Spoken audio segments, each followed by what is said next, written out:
Hello दोस्तों, आज हम जानेंगे अशोक के बैंकर की किताब चाणक्य द किंग मेकर की वो सच्ची कहानी जिन्होंने भारत के इतिहास की धारा बदल दी।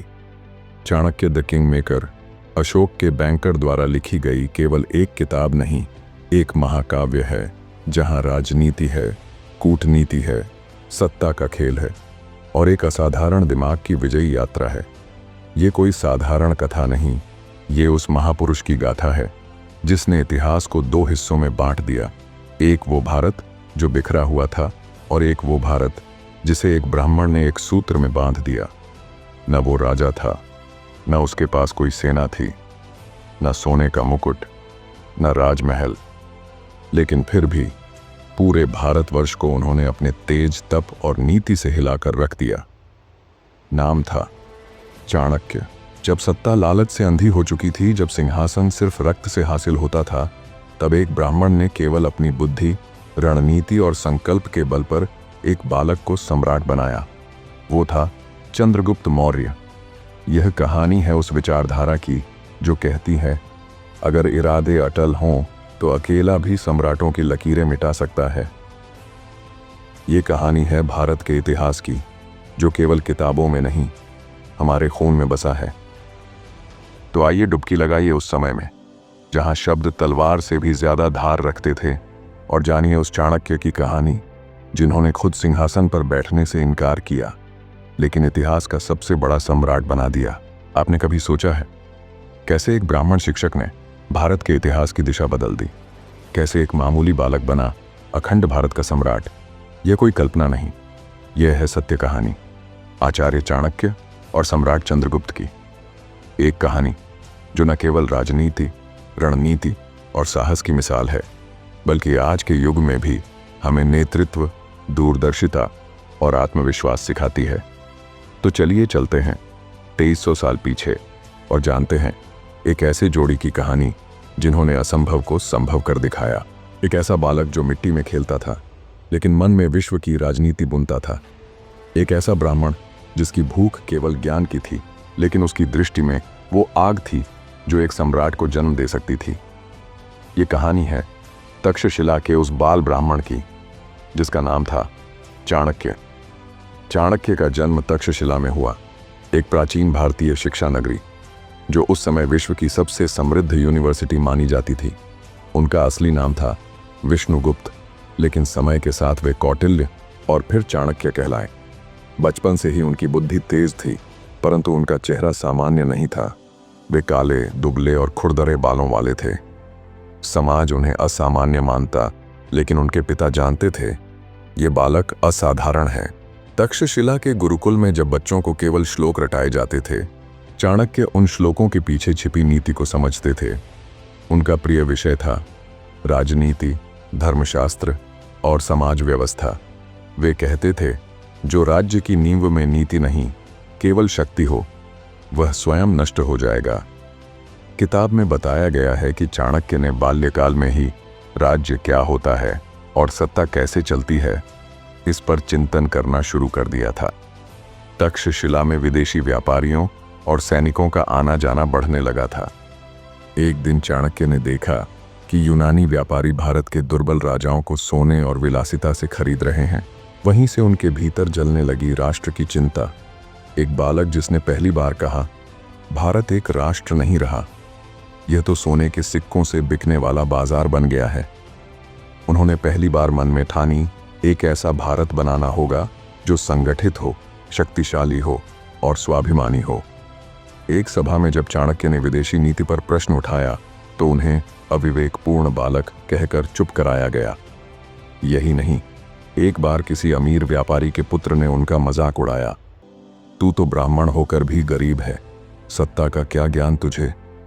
तभी चाणक्य ने उत्तर दिया, मैं सत्ता में नहीं बैठा, लेकिन समय आने पर मैं तय करूंगा कि सत्ता पर कौन बैठेगा। युवा चाणक्य ने छोटे छोटे विद्यार्थियों को संगठित किया और कहा, अगर गुरुकुल में विदेशी नीति सिखाई जा रही है तो हम अपने राष्ट्र की नीति बनाएंगे। इस विद्रोह ने तक्षशिला में एक नई चेतना जगा दी। एक बाल ब्राह्मण के नेतृत्व में उठी ये पहली चिंगारी थी जो आगे चलकर पूरे भारत को जलाएगी। एक साधारण बालक, एक उपेक्षित छात्र, एक विद्रोही ब्राह्मण।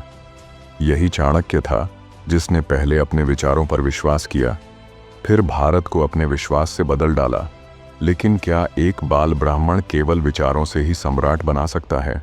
और कैसे एक आचार्य बना भारत का सबसे ताकतवर किंग मेकर? कभी कभी एक अपमान इतिहास बदल देता है।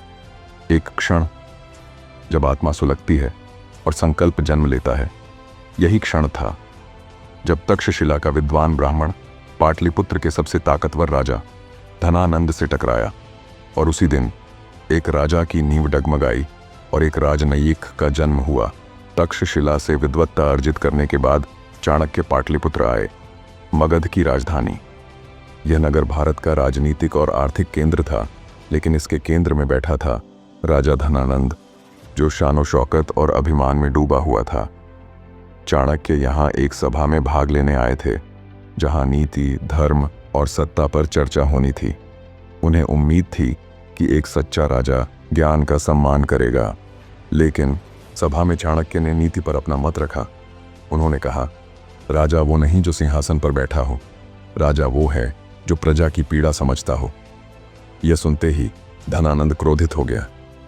उसने चाणक्य के कपड़ों का, उनके चेहरे का और उनकी भाषा का अपमान किया। उसने कहा, यह कैसा ब्राह्मण है, ना सुंदरता है ना शिष्टाचार, तू सत्ता की बात करता है। धनानंद ने चाणक्य का बहुत अपमान किया। सभा में हंसी गूंज उठी। चाणक्य की आंखों में आंसू नहीं, केवल आग थी। गुस्से में चाणक्य ने वहीं शपथ ली, मैं इस नंद वंश को समूल नष्ट कर दूंगा। मैं इस सिंहासन को उखाड़ फेंकूंगा और एक ऐसा राजा बनाऊंगा जो जनता का होगा, अहंकार का नहीं। चाणक्य ने न संन्यास लिया न भागे। उन्होंने मगध को समझना शुरू किया, उसकी राजनीति, उसकी जनता और सबसे जरूरी उसकी कमजोरी। उन्होंने जाना कि राजा धनानंद की सबसे बड़ी कमजोरी है उसका भ्रष्ट दरबार, चाटुकार मंत्री और जनता से दूरी। बैंकर यहाँ चाणक्य की गहराई से सोचने की क्षमता को दर्शाते हैं। वह केवल गुस्से में नहीं, रणनीति में भी तेज थे। एक रात उन्होंने गंगा किनारे ध्यान लगाकर भारत माता से बात की, हे भारत माता, क्या तू अपने बच्चों को ऐसे स्वार्थी राजाओं के हवाले करना चाहती है? उन्हें उत्तर मिला, मैं प्रतीक्षा में हूं एक ऐसे पुत्र की जो मेरे लिए सम्राट बनाए, सिर्फ सिंहासन नहीं। अपमान के बाद अब चाणक्य का उद्देश्य था एक ऐसा युवा खोजना जो राजा नहीं, राज्य को समझे। उन्होंने कहा, अगर मैं स्वयं सिंहासन पर नहीं बैठ सकता तो मैं उस योग्य को खोजूंगा जो मेरे स्वप्न को साकार करेगा। यहीं से शुरू होती है उस बालक की खोज जिसे भारत चंद्रगुप्त मौर्य के नाम से जानेगा। जिस दिन चाणक्य को अपमानित किया गया, उसी दिन भारत ने एक चिंगारी को जन्म दिया। राजा धनानंद सोच रहा था उसने एक ब्राह्मण को नीचा दिखाया है, पर वह नहीं जानता था उसने इतिहास को चुनौती दे दी है, क्योंकि अब चाणक्य सिर्फ विद्वान नहीं, एक लक्ष्य बन चुका था। जब कोई नेता अपने देश के भविष्य को संजीदगी से संजोने का प्रण करता है तो वह केवल एक सम्राट नहीं बनाता, वह इतिहास रचता है। आज की कहानी एक ऐसे युवा की है जो राजा बनने के लिए नहीं, एक पूरी साम्राज्य को एक नई दिशा देने के लिए पैदा हुआ था। यह कहानी है चाणक्य और चंद्रगुप्त मौर्य की पहली मुलाकात की। लेकिन वो चंद्रगुप्त कहाँ था? कौन था वो युवक जिसे चाणक्य भारत का सम्राट बनाना चाहते थे? तो शुरू होती है पहली मुलाकात दो अलग अलग दिशाओं से आए दो महान आत्माओं की। चाणक्य ने अपने दिल में एक उद्देश्य तय किया, मुझे एक ऐसा नेतृत्व ढूंढना है जो न केवल ताकतवर हो बल्कि अपने राष्ट्र और प्रजा की भलाई के लिए जिए। वह दिन रात छोटे छोटे गांवों और कस्बों में भटकते थे, यह जानने की कोशिश करते हुए कि क्या किसी में वह गुण हैं जो एक सम्राट में होने चाहिए। उन्होंने ऐसे कई युवाओं को देखा जो ताकत और शौर्य की तलाश में थे, लेकिन उनमें विचार और दृष्टि की कमी थी। लेकिन चाणक्य को ऐसा कोई युवक नहीं मिला जो उनके आदर्श के अनुरूप हो। एक दिन चाणक्य को कुछ विशेष महसूस हुआ। उन्होंने एक छोटे से गांव में एक लड़के को देखा जो गांव के बच्चों के साथ राजा और प्रजा का खेल खेल रहा था और स्वयं राजा बना था। उसमें एक अद्भुत विचारशीलता और रणनीतिक दृष्टि थी। वह लड़का था चंद्रगुप्त मौर्य।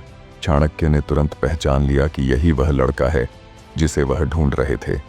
उन्होंने चंद्रगुप्त से कहा, तुम एक राजा बनने के लिए नहीं, एक साम्राज्य बनाने के लिए पैदा हुए हो।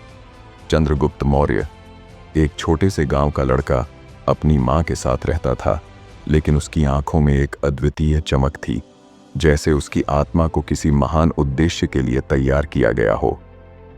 चाणक्य ने चंद्रगुप्त को तक्षशिला और पाटलिपुत्र में की गई अपनी रणनीतियों के बारे में बताया। चंद्रगुप्त में अब भी बहुत कुछ सीखने की जरूरत थी, लेकिन चाणक्य ने उसे विश्वास दिलाया कि वह महान बन सकता है। चाणक्य ने चंद्रगुप्त को राजनीति, रणनीति और प्रजा की सेवा के बारे में सिखाया। उन्होंने उसे यह समझाया कि एक राजा केवल अपने राजमहल की शक्ति से नहीं चलता, बल्कि उसके दिल में अपनी प्रजा के लिए प्यार और संवेदनशीलता होनी चाहिए।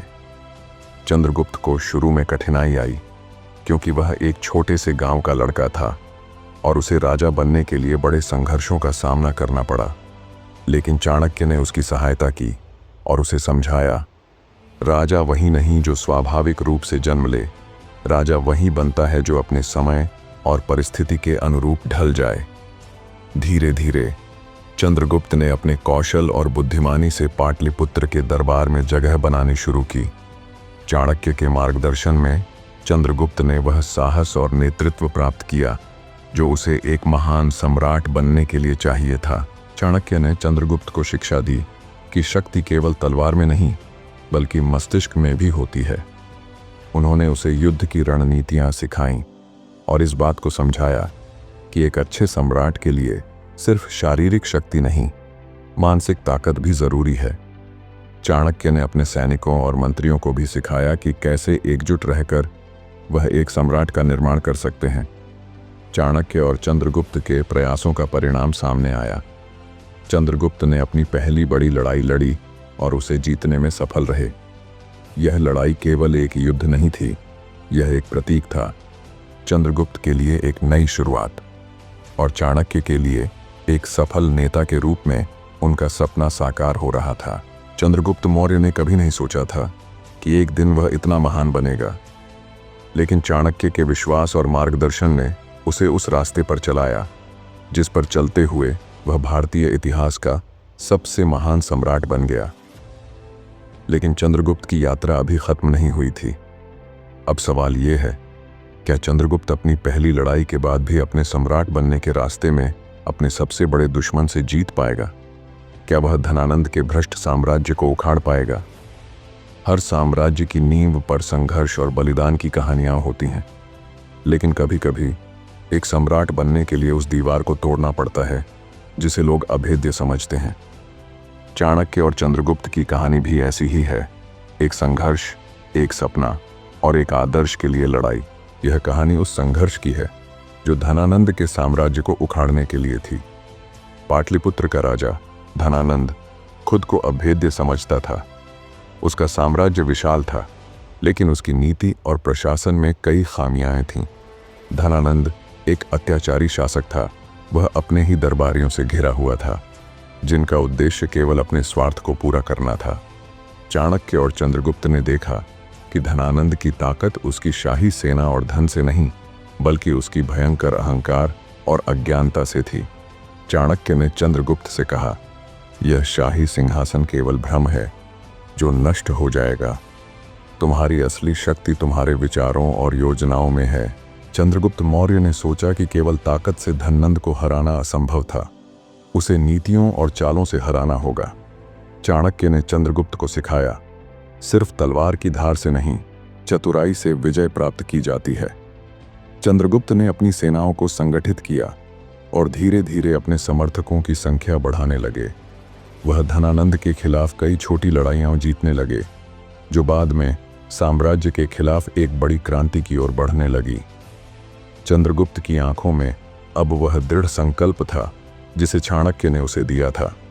वह केवल एक सम्राट बनने के लिए नहीं, बल्कि अपनी प्रजा की सेवा करने के लिए लड़ाई लड़ रहा था। चाणक्य ने पाटलिपुत्र में गहरी राजनीतिक चालें चलनी शुरू की। उन्होंने अपने जाल में धनानंद के मंत्रियों और दरबारियों को फंसा लिया। चाणक्य का कहना था, राजनीति सिर्फ सशस्त्र संघर्ष नहीं, वह विचारों की लड़ाई है।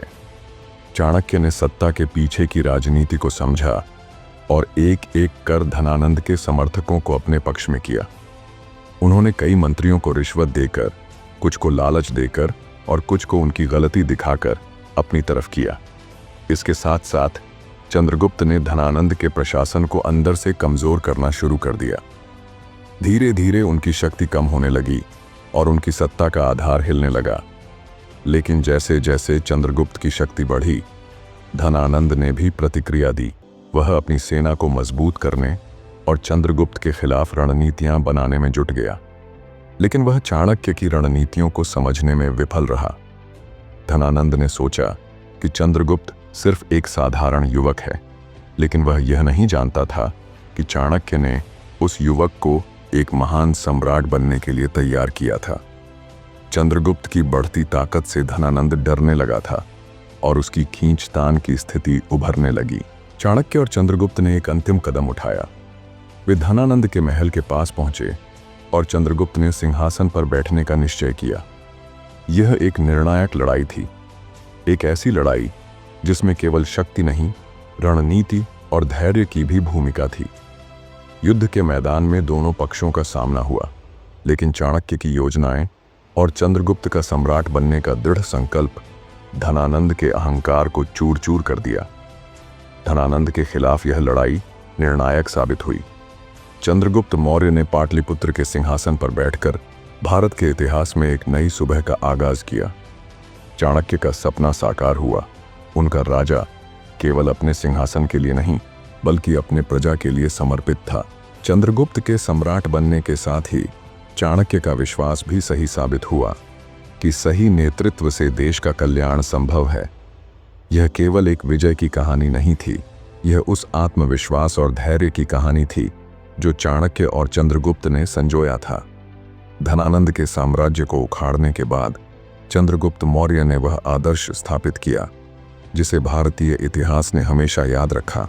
साम्राज्य की नींव रखने के बाद सबसे बड़ी चुनौती उसे बनाए रखना होती है। ये वही समय था जब चंद्रगुप्त मौर्य ने पाटलिपुत्र के सिंहासन पर बैठकर इतिहास रच लिया।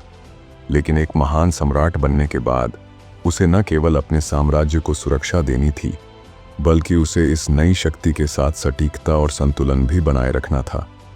यह कहानी है चंद्रगुप्त मौर्य के सम्राट बनने के बाद के संघर्षों की और चाणक्य की रणनीति की, जो उसे सम्राट बनाए रखने में मदद करती है। चंद्रगुप्त मौर्य ने पाटलिपुत्र के सिंहासन पर बैठते ही साम्राज्य की स्थिरता को सुनिश्चित करने की कड़ी मेहनत शुरू की। सबसे पहली चुनौती थी अपने साम्राज्य की सीमाओं को सुरक्षित करना और उसे आंतरिक और बाहरी खतरे से बचाना। चाणक्य ने चंद्रगुप्त को यह सिखाया कि एक सम्राट का कर्तव्य केवल सत्ता का संचालन करना नहीं, बल्कि उसके द्वारा स्थापित शासन व्यवस्था को बनाए रखना भी है। चाणक्य ने उसे बताया, साम्राज्य की असली ताकत उसके लोगों और उसकी सेनाओं में होती है, न कि केवल धन में। चंद्रगुप्त ने अपने साम्राज्य के अंदर कानून और व्यवस्था को मजबूत करने की दिशा में कई कदम उठाए। उसने अपने प्रशासनिक ढांचे को फिर से व्यवस्थित किया और उसने राज्य के विभिन्न हिस्सों में अधिकारियों को नियुक्त किया ताकि हर क्षेत्र में सुशासन हो सके। लेकिन जैसे जैसे चंद्रगुप्त का साम्राज्य बढ़ा, उसे आंतरिक विद्रोह का सामना भी करना पड़ा। कुछ राजकुमारों और दरबारी नेताओं ने चंद्रगुप्त की सत्ता को चुनौती दी और उनके खिलाफ योजनाएं बनानी शुरू कर दीं। चंद्रगुप्त ने इस संघर्ष को समझा और चाणक्य से सलाह ली। चाणक्य ने उसे समझाया, साम्राज्य के अंदर की विद्रोहियों को दबाने के लिए ताकत की जरूरत नहीं है, बल्कि बुद्धि और रणनीति की आवश्यकता होती है। चंद्रगुप्त ने अपनी प्रशासनिक ताकत को बढ़ाया और उन विद्रोहियों को अपनी ओर मिलाया।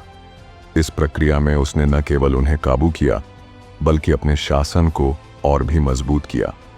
अब चंद्रगुप्त के साम्राज्य को बाहरी खतरे का सामना भी करना पड़ा। सम्राट सिकंदर की सेनाओं के बाद एक और बड़ी चुनौती बनी मैसिडोनियाई साम्राज्य के बाद के आक्रमणकारी।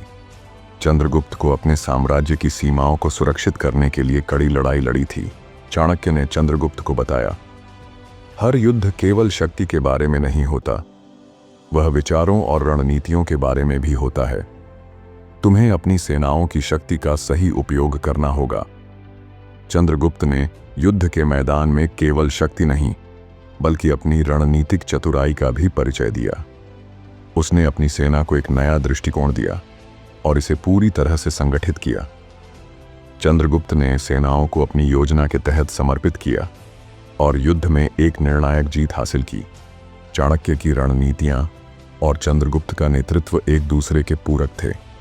चाणक्य ने चंद्रगुप्त को यह सिखाया कि राजनीति और युद्ध के बीच सामंजस्य बनाए रखना सबसे महत्वपूर्ण है। उन्होंने चंद्रगुप्त से कहा, सम्राट वही जो अपने नेतृत्व से केवल विजय प्राप्त नहीं करता बल्कि अपने लोगों का विश्वास भी जीतता है। चाणक्य ने कई महत्वपूर्ण योजनाएं बनाई, जिसमें साम्राज्य के लिए रणनीतिक अलायंसेस, संधियां, जन कल्याण की योजनाएं और बाहरी आक्रमणों से निपटने के लिए सुरक्षा उपाय शामिल थे। अब चंद्रगुप्त को अपने साम्राज्य में शांति स्थापित करने की चुनौती थी। वह जानता था कि केवल सैनिकों से साम्राज्य का शासन नहीं किया जा सकता, बल्कि समाज के हर वर्ग को सशक्त बनाना जरूरी है। चंद्रगुप्त ने सार्वजनिक कल्याण योजनाएं शुरू की और प्रजा को सुरक्षा, शिक्षा और न्याय प्रदान किया। उसने अपने राज्य में प्रत्येक नागरिक के लिए एक सुरक्षित और समृद्ध जीवन का आधार तैयार किया। चंद्रगुप्त मौर्य को अब यह समझ में आ गया कि केवल सम्राट बनने से काम नहीं चलता। उसे अपने साम्राज्य की स्थिरता और प्रगति सुनिश्चित करने के लिए दूरदृष्टि और दीर्घकालिक योजनाएं बनानी होंगी। चाणक्य ने उसे यही सिखाया, सिर्फ आज के लिए शासन मत करो, तुम्हारा उद्देश्य आने वाली पीढ़ियों के लिए एक मजबूत और न्यायपूर्ण साम्राज्य बनाना है। चंद्रगुप्त मौर्य ने केवल एक साम्राज्य नहीं बनाया, उसने एक नई परंपरा की नींव रखी जो भारतीय इतिहास में हमेशा याद रखी जाएगी। चाणक्य और चंद्रगुप्त की साझेदारी का परिणाम केवल एक सम्राट बनने तक सीमित नहीं था, बल्कि यह इतिहास की एक नई शुरुआत थी। अब चंद्रगुप्त मौर्य ने अपनी शक्ति को सहेज लिया है, लेकिन क्या उसकी सत्ता स्थिर रह पाएगी? क्या चाणक्य और चंद्रगुप्त का साम्राज्य उन नई चुनौतियों का सामना कर पाएगा जो अभी तक उनके सामने नहीं आई? क्या चंद्रगुप्त का नेतृत्व भारत को एक नया इतिहास लिखने में मदद करेगा? जब कोई सम्राट अपनी सत्ता स्थापित कर लेता है तो उसका काम खत्म नहीं हो जाता। असली चुनौती यह है कि वह सत्ता को बनाए रखे और आने वाली पीढ़ियों के लिए एक स्थिर, मजबूत और समृद्ध साम्राज्य स्थापित करे। यह वही समय था जब चंद्रगुप्त मौर्य ने अपने साम्राज्य को सुरक्षित किया, लेकिन यह उसका अंत नहीं था, बल्कि यह तो शुरुआत थी, एक नई दृष्टि, नए उद्देश्य और नए सम्राट की। अब यह चाणक्य की राजनीति और नेतृत्व की असली परीक्षा थी। चंद्रगुप्त मौर्य ने एक स्थिर साम्राज्य के निर्माण के बाद यह महसूस किया कि उसकी असली परीक्षा अब शुरू होने वाली थी। सम्राट की स्थिरता का मतलब केवल बाहरी सुरक्षा नहीं होता, बल्कि उसका अर्थ होता है राष्ट्र की समृद्धि, नागरिकों की खुशहाली और आने वाली पीढ़ियों के लिए एक मजबूत नींव छोड़ना। चंद्रगुप्त ने प्रशासनिक सुधारों को और भी व्यवस्थित किया। चाणक्य ने चंद्रगुप्त को सलाह दी, सत्ता केवल काबू में रखने का नाम नहीं, बल्कि उसे हमेशा चलाना और समृद्ध बनाना भी है। सम्राट वह है जो अपने राज्य को एक ऐसी दिशा दे जिससे आने वाली पीढ़ियां भी इसका लाभ उठा सकें। चंद्रगुप्त ने अपनी नीति में लगातार बदलाव किया ताकि वह अपने साम्राज्य को एक स्थिर और सुरक्षित भविष्य दे सके। उसने अपने प्रशासन को और भी सशक्त किया और प्रत्येक नागरिक को अपने अधिकारों का पूर्ण अनुभव करने दिया। इस अध्याय में चाणक्य का सबसे महत्वपूर्ण योगदान सामने आता है। चाणक्य, जो पहले से ही चंद्रगुप्त को राजनीति, युद्ध और शासक के कर्तव्यों में प्रशिक्षित कर चुके थे, अब उसे जीवन के और गहरे अर्थ समझाते हैं। चाणक्य ने चंद्रगुप्त से कहा, किसी भी सम्राट का असली कर्तव्य यह है कि वह अपने राज्य में शांति और न्याय स्थापित करे, लेकिन इससे भी महत्वपूर्ण है कि वह अपने राज्य के नागरिकों को अपने साथ जोड़कर रखे और उन्हें एहसास दिलाए कि वे सिर्फ साम्राज्य के हिस्से नहीं हैं, बल्कि यह राज्य उनके लिए है। चाणक्य ने जीवन के कुछ ऐसे सिद्धांत दिए जो न केवल राजनीति बल्कि व्यक्तिगत जीवन में भी लागू किए जा सकते हैं। वह कहते हैं, जो व्यक्ति दूसरों की भलाई के बारे में सोचता है वही सच्चा नेता बन सकता है। सिर्फ ताकत और डर से शासन करने वाला सम्राट कभी स्थायी नहीं हो सकता। जो दिलों में जगह बना लेता है वही असली राजा है। चंद्रगुप्त ने चाणक्य की सलाह के अनुसार अपने साम्राज्य को भविष्य के लिए सुरक्षित करने के उपाय किए। उसने न केवल बाहरी हमलावरों से लड़ने के लिए अपनी सेना को तैयार किया, बल्कि अपने प्रशासन को भी अधिक व्यवस्थित किया ताकि उसमें पारदर्शिता और नैतिकता हो। चंद्रगुप्त ने शिक्षा, विज्ञान और संस्कृति के क्षेत्र में भी सुधार किया।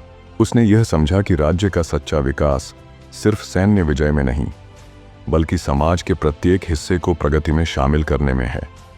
चंद्रगुप्त का यह विचार था कि एक सम्राट का असली कार्य सिर्फ साम्राज्य का विस्तार नहीं, बल्कि उसे सशक्त बनाना और भविष्य की पीढ़ियों के लिए एक मजबूत नींव रखना है। इस अध्याय में एक और महत्वपूर्ण मोड़ आता है जब चंद्रगुप्त मौर्य ने अपने जीवन के अंतिम दिनों में अपने साम्राज्य को त्याग दिया। उसने अपने साम्राज्य को अपने उत्तराधिकारी को सौंप दिया और अपनी आत्मा की शांति के लिए जैन धर्म अपनाया। चाणक्य ने चंद्रगुप्त से कहा, एक महान सम्राट वही होता है जो न केवल राज्य का संचालन करता है, बल्कि समय आने पर उसे छोड़ने का साहस भी रखता है।